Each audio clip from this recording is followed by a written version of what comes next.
when we do emergency purchases, it doesn't need to be aligned with which way we tilt or which way we just do it. It's completely. See, what happens is every country. We buy from Europe, we buy from Israel, we buy from. That is for wherever. the immediate or short term. You see what happens. All countries are now looking at significantly upgrading their capabilities. This is because of technology. This is expensive business. This is really firstly, war has changed. Technology is a major role player.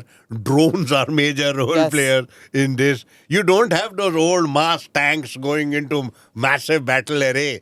Those theaters are gone. And West Asia woke up to that with the pager. With this, that, yeah. So all of this are technology. Technology. Secondly, therefore, the world over is looking at how we can prepare ourselves. Short term, protect yourself so that in case there is something stupid happening.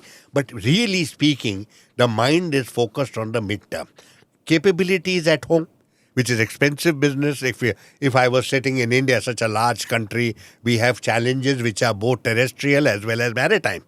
And of course, both need the effort. So you have very expensive proposition right on. The second is alignments.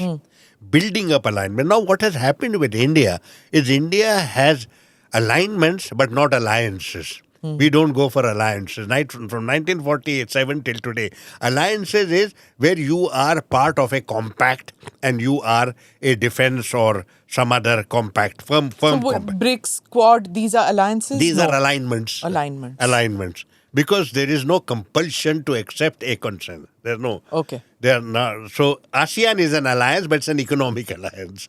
But alignments is what we do. India will need, when you have new challenges of the kind you never faced before, you also need to think new thoughts. India has up to now always looked at relationships that are bilateral and transactional. In the Gulf, in Southeast Asia, Central Asia, we don't look at regions in a collective sense. That, to my mind, is outdated. The way when China came to the Gulf, India has been in the Gulf for millennia. China came to the Gulf like in 15, 20 years ago. And China has been looking at the region as a whole.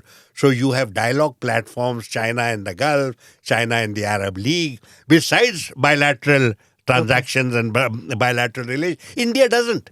So you cannot be a strategic role player. See, you have relations with Saudi Arabia, you have relations with the UAE, you have relations with Israel, relations with Iran, but each of them is bilateral.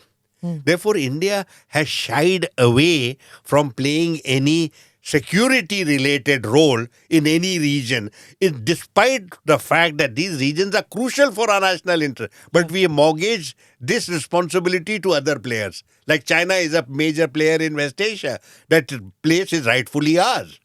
We should be there. But we have shied away from that. I would therefore suggest that over the medium term and possibly crawling into the long term, we have to rethink a strategic approach. You cannot continue the old way of bilateral and transactional.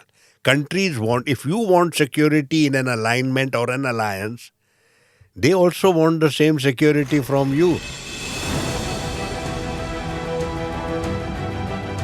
Namaste, Jai Hind. You're watching ANI podcast with Smita Prakash.